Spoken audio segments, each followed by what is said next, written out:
वो नौजवान भी वही रहा। नानक बाबा का सत्संग चल रहा है। पिताजी मेरे जाने से भी बचेगा नहीं। मैं कोई डॉक्टर, सत्संग को नहीं छोड़ना चाहिए। महापुरुष की अमृत वाणी हो रही है।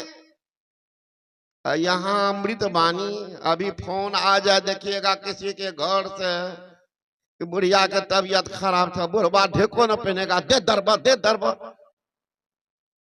महाराज आधा घंटा 1 घंटा कम से कम मोबाइल को बंद करके रखिए, कुछ नहीं होगा, गारंटी कुछ नहीं होगा। अगर सत्संग चलता हो कुछ नहीं होगा, लेकिन सब तो खोल कर रखे थे, कखनी डरिया में के फोन चले थे, है ना। सत्संग में ध्यान है कि घर पर ध्यान है। नौजवान सोचा सत्संग चल रहा है, महापुरुष की अमृतवाणी को ही सुनना है। सत्संग समाप्त हो गया 12-1 बजे रात में, नानक बाबा का सत्संग। अब लड़का की छटपटी मच गई, क्या करे। कहीं मेरे जाते जाते पिताजी शरीर त्याग दिए तो मेरे लिए तो कलंक लगे। सोचा बाहर से जाएंगे, जगह जगह पुलिस खड़ी है, चौक चौराहे पुलिस होगी, पकड़े जाएंगे। क्यों नहीं नदी के किनारे निकल जाए, वहां पर कौन जाएंगे। चला गया लड़का नदी के किनारे, किनारे किनारे चलने लगा। लेकिन पुलिस दूर से देखती है कि कोई चोर भागा जा रहा। पुलिस जाकर घेर लिया, कहा तुम कहां चोरी की हो। सत्य बात बताया, मैं चोरी नहीं किया, मैं राजा की आज्ञा को माना। राजा का फरमान है कि 9 बजे के बाद 3 बजे के पहले पकड़े जाओगे तो उनको सूखी गाछ में बांध करके पीठ पर कील ठोका जाएगा, यानी मृत्यु दंड उनकी होगी, मौत। महाराज मैं 8:30 बजे जाता था, मैं सत्संग के बिना जिंदा नहीं रह सकता। मेरी प्राण है, महापुरुष का नाम है, मेरा प्राण महापुरुष का नाम। मैं चला आता। आज मेरे साथ ये दुर्भाग्य है, मेरे पिताजी बीमार, इसलिए मैं राजा का फरमान तो माना ही। अब जाने से मैंने कहा कि नदी किनारे से भाग जाऊं, ये पुलिस पकड़ लेगी। लेकिन दुर्भाग्य रहा, आप पकड़ लिए हो। चलो राजा के सामने ले सारी वृतांत सुनाई। राजा ने कहा जब मेरा फरमान था, कहा महाराज आपकी आज्ञा मैंने मानी, लेकिन मेरे साथ पिताजी हैं, मैं अकेले भाई में हूं, देखने वाला कोई नहीं, इसलिए सत्संग को मैं छोड़ा नहीं। समय से पहले मैं निकला, जरूर मुझ पर रहम कीजिए।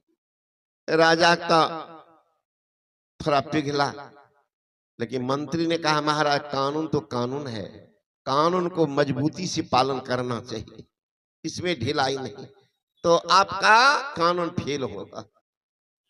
तो क्या होना चाहिए कि जो नियम वो होना चाहिए। ठीक, ले गया लड़का को, सूखी गाछ में बांध दिया, अब पीठ पर बरका कील रखा, हथौड़ा देता।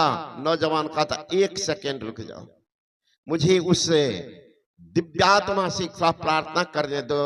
हे परमात्मा, सत्य काम में अगर मेरी जान जा रही है तो मैं समझता हूं कि सौदा सस्ते में पट रहा है, लेकिन आपके सत्संग में कोई नहीं आएंगे, जरा इसका कील का हथौड़ा का न्याय तुम कर देना। कह करके नौजवान आंख बंद किए, उधर देखने लग गए। उधर देखने वाला नौजवान को देखने लग गए, कहा मारो कील।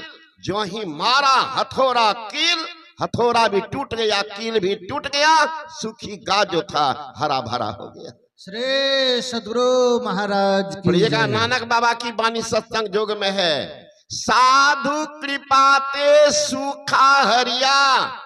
साधु कृपा से हरा भरा, उस सूखा हुआ गाछ भी हरा भरा हो गया। नियम था सूखा गाछ में बांधो, गाछे सूखा अब नहीं। कील भी समाप्त, हथौड़ा भी टूट गया। विश्वास हो पक्का, काम होता पक्का तो क्या होगा, कैसे होता है, उन्हीं के समय आप सुन रहे थे।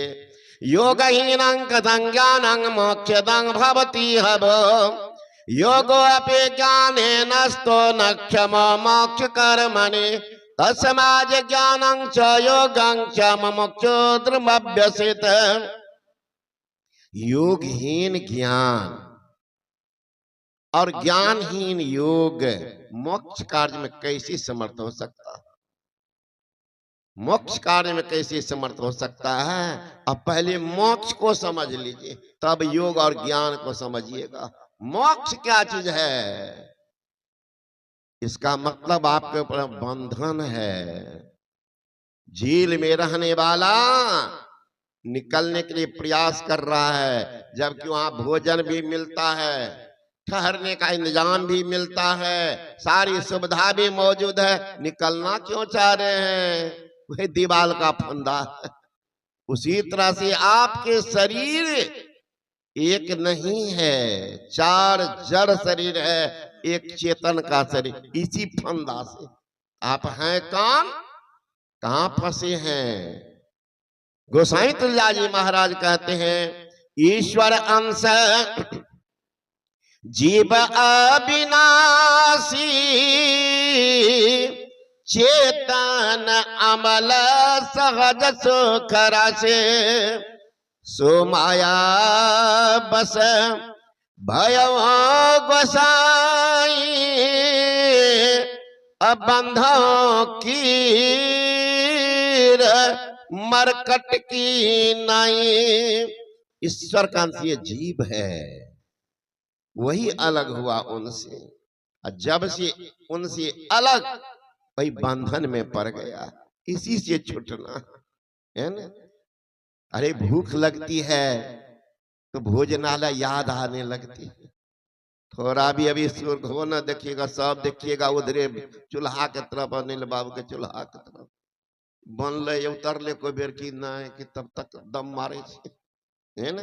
भूख लगती है तो भोजनालय याद आती है, प्यास लगती है तो पनघट याद आती है, जब शर्म लगती है तो घूंघट याद आती है, जब रोग सताती है तो मौत याद आती है, जब वियोग होती है तभी तो जोग की बात होती है। वियोग हुआ है, ईश्वर अंश का अंश है, यही उनसे अलग हुआ। जीव जब ते हरिते बिलगान्य, तब ते देह गेह निज जान्य, माया बस स्वरूप बिसरायो, तही भ्रम ते नाना दुख पायो। जीव जब से अलग हुआ, दुख उनके साथ हो गया।